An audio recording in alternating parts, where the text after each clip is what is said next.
All right, we are very excited to be joined by Zachary Levi. Thanks for stopping in studio, too. It's a dream, guys. I've been dreaming of this day for many, many years. We got a lot to talk to you about, but you are taking on one of the toughest things in Hollywood, in our opinion, and that is a sports movie. And not just that, true story sports movie. Yeah. And not just that, one of the most liked NFL players of all time. Yeah. American Underdog.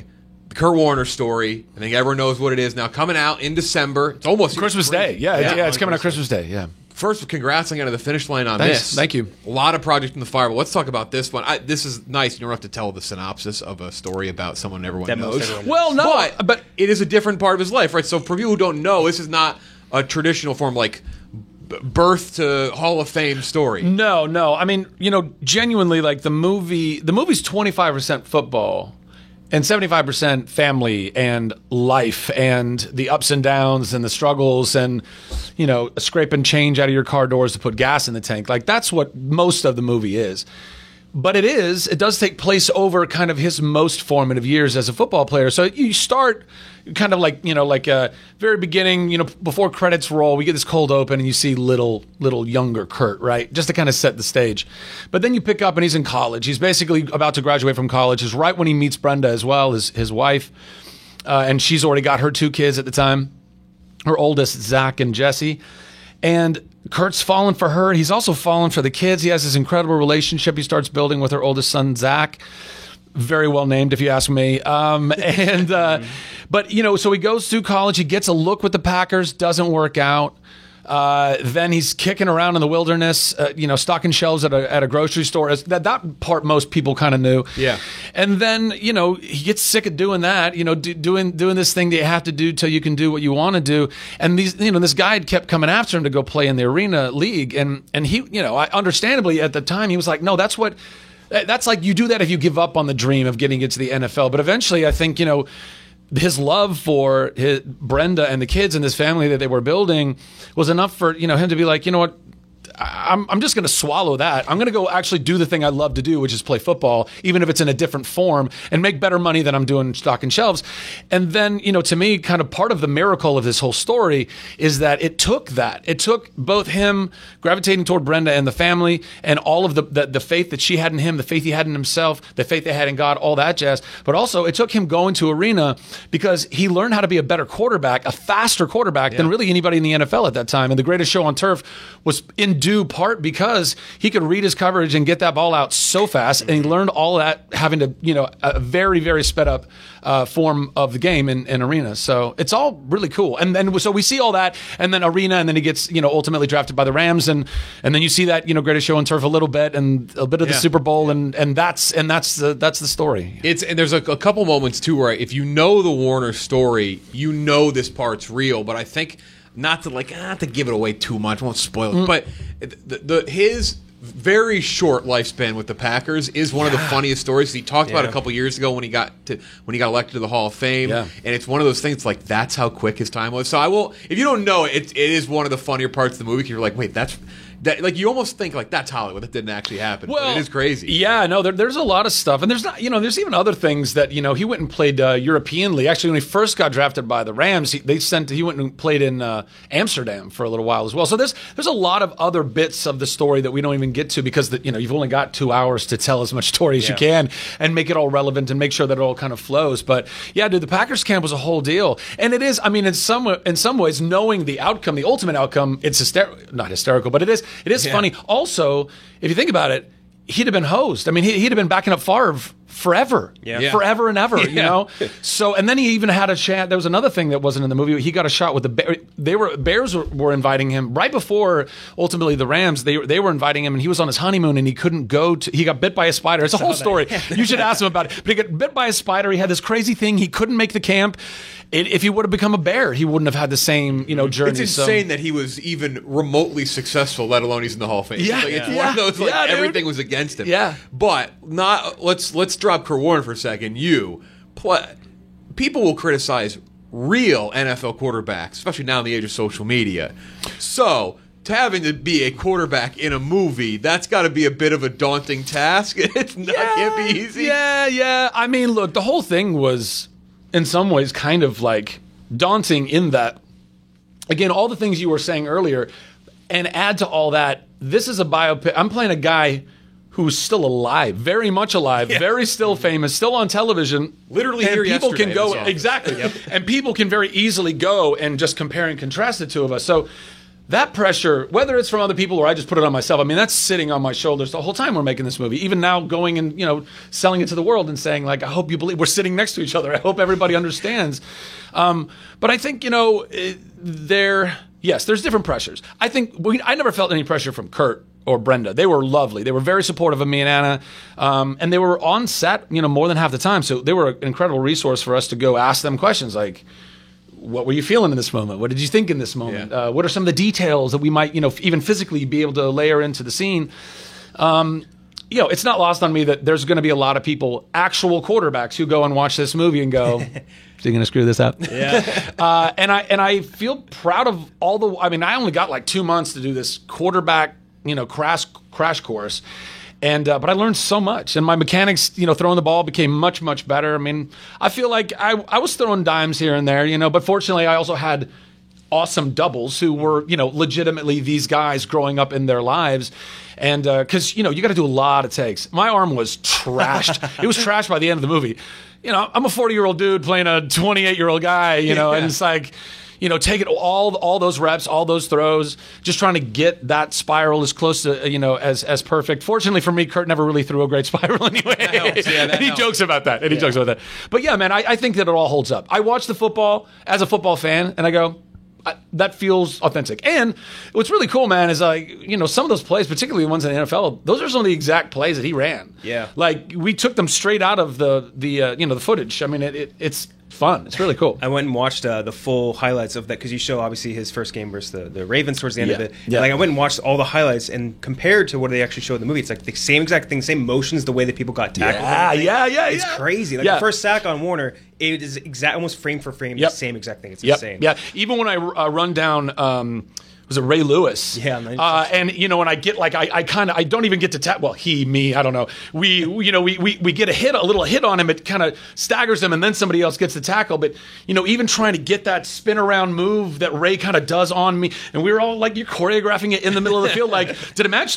You're holding it up, But it was cool, man. It was awesome, and we I think very much thought that like with any sort of football movie or any sort of sports movie, you're always looking with that critical eye if like anything's going to look like you were saying inauthentic. We always thought, especially the football scenes in this, they looked super real. Like all emotions look great, everything like that. Right. So that didn't detract from the movie, which is awesome. Great. That's Good. We're always worried Good. about that. Great.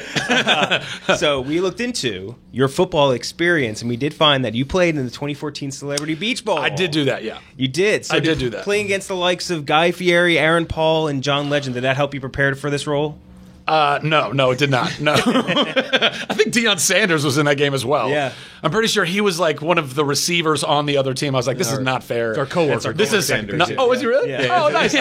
Yeah, I was like, this is not fair. I did score a touchdown in that game, though. Yeah, I did score a touchdown. It was so haphazard and not graceful. Like I was like, I'm open, and Scott Porter had another actor friend of mine. Scott's played a lot of football. He was in Friday Night Lights, but he didn't play a lot because he was the guy in the wheelchair. But he's a really talented football player. He got one of the touchdowns in the game, and he even brought like his receiver gloves. He brought receiver gloves to the beach bowl, and he had this crazy laid out touchdown, end zone touchdown. I was like, damn, Scott, okay. It's like over John Legend, though. I was wondering if it was the same game that you did. This is from 2011, but my favorite photo ever from a celebrity game is Jesse Palmer juking Guy Fieri to the Oh my God, that's sand. amazing. Into the dust. That's amazing. I love Guy Fieri, but if you juke Guy Fieri and you break his ankles, that's about as good. As good But as also, was that impressive? Like, was it that difficult? I don't know. What was more fun, that or the NBA All-Star Game? Are either of them fun? That's my other thing. No, I do think they're kind of fun, to be honest. I don't know. They're such weird relics. They are. Yeah, well, kind of. But I do think that there's something interesting about, I love sports. So anytime, I'm not an athlete, obviously. I'm an actor before I'm an athlete. So anytime as an actor, I get invited into the world of professional sports, even slightly, where I get to hang out with and meet and play around with actual athletes in these ways, I don't know. I don't know that it's the greatest entertainment to watch at home, but it can be a lot of fun in person. Magic Johnson was my coach in the celebrity game one year. I was like, what is, and I'm a Lakers kid. Like, I mean, this is crazy. This is crazy. And he's such a sweet guy. He's like an incredible dude. It does seem awesome. What's funny is we actually interviewed Joe Manganiello, I want to say around 2 years ago. And one of the things, the roles that he said he was interested in taking one day was Kurt Warner, because he's friends with Kurt Warner and he was interested in the role and all that. But he's like, I'm just a little too old for it. If he wanted to go anywhere back in time, it just wouldn't really work out. Is there a role like that for you where you're like, I really would love this. I'm die hard for this. I know you recently talked about auditioning for Star-Lord and things like that. Is there anything else, another role like that? Well, I'm a little confused because if Joe's too old for the role, I don't know how the hell I got this job. I think actually Joe's a little bit older than me. Yeah. I don't know. Whatever. Sorry. Are there any other roles that like you really, really wanted? Like, damn, I could really like. I think I could that I still want, or that I wanted before and missed. Either. Well, because Star-Lord was, I totally wanted that job, and James Gunn is a buddy of mine, and. When I was coming off the Thor franchise and the Fandral character that I played, while I was so grateful that I got to play that character a couple of times, the Warriors 3 were not really utilized, I think, to the extent that they could have been. And so I don't know, man. I thought my comic book hero card had been played. I thought, well, I don't know that I'm going to get another shot at this. And then all of a sudden, in Guardians, the first Guardians was shooting on the heels of Thor: The Dark World, and I was like, oh my gosh, like maybe this thing, and I camera tested for it. I was like, oh my gosh, this could really happen. But Chris Pratt was always their number one choice, and he finally was like, okay, I think I'm gonna. He was like, okay, I'll take your offer. I was like, oh, Chris Pratt, who's such an incredible guy, by the way. And ironically, I did this TV show Chuck. Back in the day, and Chris had tested for the role of Chuck. Yeah, so we had this interesting kind of cosmic switcheroo. But at any rate, that was his role. Like, he's so good as Star-Lord. It was so heartbreaking in the moment because I really thought that maybe this could be it. But, little did I know that God had a completely different thing waiting for me, which is Shazam. And I couldn't have asked for a more fun. It's like Big meets Superman. Like, I don't know how to have a more fun, different, interesting superhero, It's God bless the broken road that led me to this. More or less, exactly. Yeah. It's sort of random, but I got to think, just looking at the movie and everything involved in it, Warner Brothers has to be kicking themselves for not getting distribution rights, right? I mean, the symbiotic sort of like corporate fusion there would have been great. Of what? A Warner movie for Kurt Warner. It should have everything would have fit perfectly. I was like, what? Oh, it's your play on words is what you're doing. I'm sure that they're losing a lot of sleep right now. Do you have like because and we've asked this before on like certain sports movies is a good one or biopics. Do you have a favorite sports movie? I imagine you do. And B, did that like kind of seep in your head a little bit playing this? Like, I have a favorite sports movie character. Like, maybe have that a bit of an influence. Tougher with a real guy, but did that kind of jump? What is your favorite? Did that jump in the back of your mind? Well, I mean, as far as the movie's concerned, you try. I can't speak for every actor, but I mean, you try to just do the script. Like, a movie is particularly with like a true story, like a biopic like this. It's a marriage between real life events and a really talented writer who can weave together a story, and then you marry those, and hopefully it's as accurate as possible. Sometimes, there's things you can't put in the story, or you switch things around chronologically, whatever the case may be, but you got to stay true to that, and ultimately, obviously, the person that you're portraying. That's as far as that's concerned. But, I mean, I'm always inspired as a human being and also as an artist by all of the movies that I've seen, all the sports movies that I've seen. Field of Dreams is probably my favorite sports movie. It's not a true story, but I wish it was. Well, I mean, it kind of is, because there was that guy who made, the field out there. And by the way, and that they had that game was awesome, which was awesome. It was so awesome. Impossible hype. Incredible. It lived up to everything. So there's that, but I don't know, man. There's something about Field of Dreams to me that just always speaks to the, I mean, I don't know, call it even like a conversation with God, which is kind of what he was like hearing these voices, like, what am I doing? What is this crazy thing? But he knew he's a good dude, and he knew he was like, I got to do this. I can't explain it. And then his wife was like, are you crazy? And then she's like, you know what? I believe in you. And they go and do this together. And like, I don't know, there was something that's so very and then, oh gosh, I'm completely blanking on his Ray Moonlight Graham. Oh my God! I know Darth Vader. I know Darth Vader. James Earl Jones. Yeah. James Earl Jones. He was fantastic in the movie. Everyone was so great. But I don't know, that again, not true story, but feels so inspirational, feels so powerful, and has that extra bit of kind of being magical and spiritual, which is really cool. Last thing on this, I want to talk about Shazam a little before we are out of here with you today, but. this is not black and white in the movie like this, but I'm going to make it very black and white. The Drago, David Sims, Shooter McGavin movie is Mike Martz. I just want to put that out there. He is the complete villain in this movie. He is. And I don't know. I think in the trailer it comes off because like obviously you have to build up that, but it's Mike Martz is he's the Drago of the Kurt Warner universe. Funny. Maybe it'll be a That's so funny. And a little mooch too, but maybe not as much mooch. But look, but ultimately Martz was the one who created that offense. Right. I mean, he did. And however everything played out after this year, that's a whole other conversation. Martz was a critical piece of that. And, like I think Kurt would probably even tell you, I'm not for sure, but when Martz finally, goes to him and says, all that crap I gave you, I did that because we're testing you and you're ready. Maybe he meant that. Maybe he was like, we ain't got no other options right now, so I've always believed in you. Maybe it was that. You don't know, but I think he's portrayed so well in the film, as well as Mooch, and I think we were really lucky to have such incredible actors that rounded out our incredible cast that bring these real people to life, and they add so much extra color and interest to the film. We would love to talk to you again about Shazam. We didn't really know what much to expect about going to Shazam. We're not big comic book readers. We're big comic book movie watchers. Copy that, yeah. So we didn't know that. We just here's a brand new superhero DC. Let's fucking see what it's all about. And we both really, really liked it. What can we expect from Shazam 2, though? Well, I mean, we just shot it this past summer. I really, and this isn't me just blowing smoke and being like trying to sell something. It's going to be better than the first movie. We got more time, we got more money. Everyone was more accustomed to their characters. Basically, the entire original cast came back.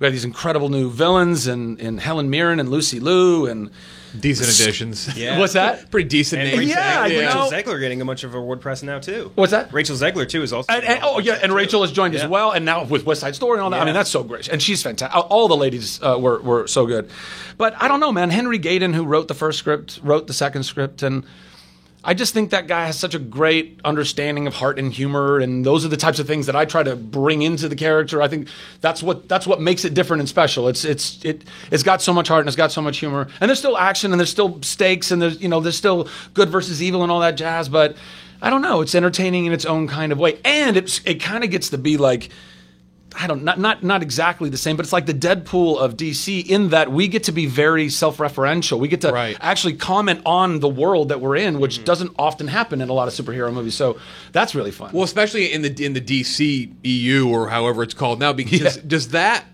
And it's odd to say that a movie well received, people enjoyed, the sequel may have less pressure, but do you think there maybe is less pressure now because you can almost relax, like, okay, the first one worked. It was such a different variation from the rest of the DC movies that had come out. Like, now you can almost breathe more and even have a greater deal of fun with, like, what's there? Yeah. I don't know. To be perfectly honest, I think because we have been, kind of like JV, like we were the title. I knew a little bit about Shazam when I was, auditioning for this role because I was a bit of a comic geek growing up, but I was more of a Marvel kid, I knew of this character. I knew of the concept of this kid who says the magic word Shazam and becomes a superhero and he's like Superman. And that's kind of the, obviously I deep dived into it once I was getting the job, but I think that there's something very helpful in that way too, though, because if you're Batman or Superman or Wonder Woman, all of the pressure's on your shoulder. Everybody has an idea who those characters are supposed to be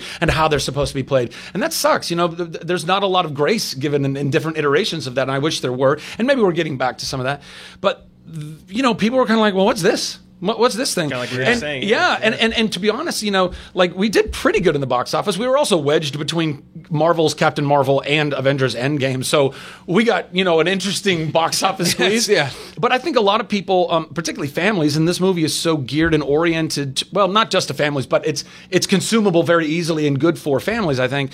A lot of them were probably like, well, do we go out to the theater tonight or do we stay at home and, try to take, because you got a sitter and parking and whatever that is. And I think a lot of those people were waiting for it to come out on, home video or whatever, and streaming. And I know that the response on all of that has been tremendously good. So I think that in some ways what we did is we've been able to undersell and over deliver, and that's how everything should probably be, and not the other way around. Yeah. And it needs. I know it's not filmed in Philadelphia, or I think there's some scenes filmed there. In the right? in the first one, we went to the Rocky Steps. God, he needs to go to Wawa. Whether he goes this time, I just have to walk see around calling everybody John. Hey, what's up, John? How's your John?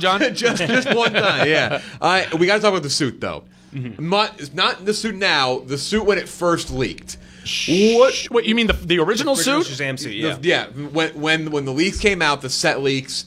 I feel like that was a very quiet, monumental moment for superhero movies because now I think everybody gets so ahead of just showing what the thing is. Oh, because right. it's always so unfair. Because funny enough, you just mentioned Captain Marvel. There was a suit leak with Captain Marvel, and people were like, "What?" With the green, right? Yeah. And they were like, "What the fuck This is is that? gonna What suck. is This is it?" gonna be And then terrible. you had the same thing too, and it's like, and I feel like now everyone is so far ahead of it.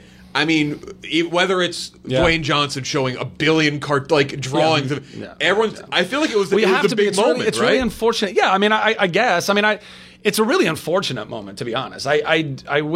I wish people cared more about being surprised and and less We're about guilty of it too. like getting ahead of it and being the last to know. And this drives a weird thing in human beings, which then drives this demand, I suppose, for people then going and taking photos and spoiling the whole thing and getting it to tabloids. And why do people even want to read that shit? Like, why is that something that we even consume as human beings? We should all be like, no, that's garbage in, garbage out kind of stuff, that type of thing. And then particularly when it comes to, just the arts, like why would you want your own experience of a movie that you really want to watch be spoiled in any way, shape or form?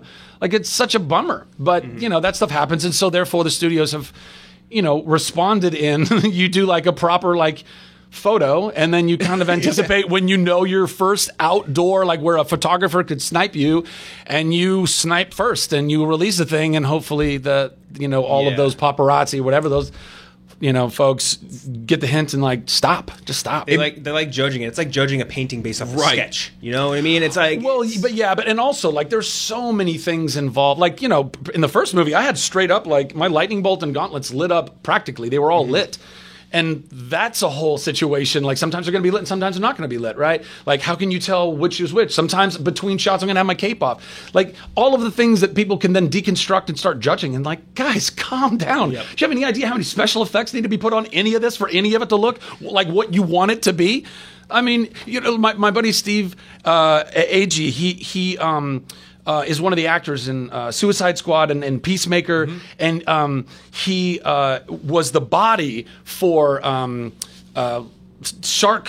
What's it, the shark character in Suicide Shark? King Shark. Yeah. So he was the actor. Sylvester Stallone was the voice, but he was the body bit. And he's wearing this weird, a bunch of PVC piping hula gear with some mesh on it that's gray and a weird thing to symbolize how big King Shark's head is. Well, how is that in any way, shape, or form going to give you an idea if you're going to judge that on what is this King Shark? It's like, come on, guys. Sit back, relax, enjoy the show. Looking at a slice of bologna, be like, this sandwich sucks. Like, what the fuck? Look, it may not mean anything to you, but we've dubbed it a landmark moment in superhero movies. The moment that the set leak, you cause a trend because now, like I said, it's always out ahead. It's never. Oh wait, we were the first ones to do that? No, I think yours was just yours blew up along with the Captain Marvel one, and now it's like everything is out beforehand. You never see a suit leak. Got to fight fire with fire. Except the Spider-Man movie is a whole different story in terms of leaks. But that's that was crazy. It's insane. Everyone wants to spoil themselves with that one. Like how you mentioned Fandral and just the Warriors 3 stuff. Yeah. We saw at least Lady Sif getting re-involved with Loki and series like that. Do you think the Warriors 3 could be serviced better in a series or maybe an animated series? Because you see Marvel doing animated stuff now. I don't know. I mean, look, I think that they're all really fun characters, and I think that I think that there was an opportunity. Obviously, what we've all learned in the last 10 years or whatever is that people love a good superhero team movie. That you like different people doing different things, dressed in different garbs with different colors, and all representative of a different skill set or whatever. I mean, that by the way is the DNA of all of the video games we play, all the of that class-based kind of stuff. Like that's fun. People love that. So I feel like that would have been a great type of a Thor movie because I feel like could the Warriors 3 have a standalone movie? Of course, they have their own standalone comics, and that could be really fun to go in mind. I don't know that I'm going to be the fandral in that, as I have a great job at some would say. at a completely different company, and very grateful to have it. But I definitely think those characters are deserving of more, for sure. I like how you mentioned video games, because I know you're a bit of a video game buff, right? A little bit. Like, you like video games. I play a lot of video games. I don't know that I'm the place to go to talk all video games. Like I said, I love me some video games. You're an encyclopedia of video games, like I'm saying. I am the yes. So, is there like a video game that you think should like be made into a movie? Because they've tried a lot of different ones. Some of them work, some of them didn't. Is there one where there's a story where you're like, I love this in theatrical form? Well, I mean, a lot of them that I would, name right now or have already. That's already like and currently happening. Like, Uncharted. I called Naughty Dog as soon as the first one came out and I played it. I called Naughty Dog and I said, "Hi, who has your film rights?" And I had missed it, by I don't know how long, but I don't think I missed it by a mile. I think that whoever had gotten in, I think the Aria Arad, and by the way, they were a very established production company. Blah blah blah. I was just like nobody being like, I'd really like to be Nathan Drake. Oh, please help me. How much? Yeah, how much? So me, but then to be honest, as much as I love Uncharted, Naughty Dog blew everything away with The Last of Us and The Last of Us 2. To make a game as genius as the first Last of Us, to then make a sequel that might even be at least as good, if not better. And to me, those are some of the greatest content, however modality of content you want to call it, movie, television, internet, video game, whatever. It's one of the best stories that I've ever really gotten to witness on a screen. It's so good, both of them. You know? It was like a Red Dead so that Redemption, I was trying to, and of course that was already in the works, and now that HBO is making that. So I don't know. There's some things that I don't know. I don't know. A Borderlands. I wanted to make a Borderlands, and they are doing a Borderlands. So I'm 0 for 3 here, guys. You'll be on one of those. You'll be first to one. Yeah. I actually, there is, before we go here, there is something that I saw you in the other day, which I didn't watch because you were coming in here. I watched just going down a YouTube rabbit hole. I hadn't watched in years, and I forgot you were in it. And I was like, holy fuck, it was Video Game High School with Freddie Wong. I was like, holy shit. I was just binging it late at night. I was like, I forgot he was in this. Yeah. Before you go, Christmas Day. American Underdog. Yeah. I mean, like you said, family. Yeah. It's got just an inspiring faith, story. family, and football, man. I mean, Christmas Day couldn't have been a better day to drop a movie that has these types of themes that are holding it together. And like I said, I mean, it's 25% football, 75% the meat of life, and the relatability, I think, is pretty much endless. I mean, everybody has some version of working in a supermarket. Everybody. I worked at a car wash for 2 years. It sucked. It was character building, but I did the best I could washing those cars and doing what I had to do until I could do what I wanted to do. And by the way, not too long after that car wash, I started actually genuinely booking real stuff in Hollywood. But you got to go through that grind, and you got to believe in yourself, and you got to have people around you that you love you and that believe in you. And also, having a faith in a higher power doesn't hurt either, guys. Like having a humility to that and recognizing that, I think we're all given visions when we're kids. Unfortunately, life beats it the hell out of us a lot of times as we grow up. And it's like, okay, I guess this is my life now, whatever that's going to be. And somebody like Kurt and Brenda, and by the way, and their son Zach, who is intellectually disabled, but an incredible young man. He's in his 30s now.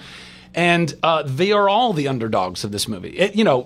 I get to be the guy with the number on his back throwing the football, but he's not the only American underdog that's wrapped up in this. And it's just, I think, a really relatable and beautiful and inspiring story. Thanks so much for stopping by. We could have talked to you forever. Good luck with this, and cannot wait for Fear of the Gods. Very pumped for that. Yes. I'm sure you're pretty excited. So excited. Unfortunately, we just have to wait so long. It's June of 2023, but that's just Also, good things come to those who wait. Yes. We still don't totally believe they're ever going to release Black Adam because it's the most teased movie I've ever seen in my life. So just tell 3 years. You can tell Dwayne Johnson. He can be like, all right, we can release that movie already. Oh, it's coming out, bro. It's coming out. Thank you so much. My pleasure. Thank you guys so much for having me in. Yeah, appreciate it. Thank you.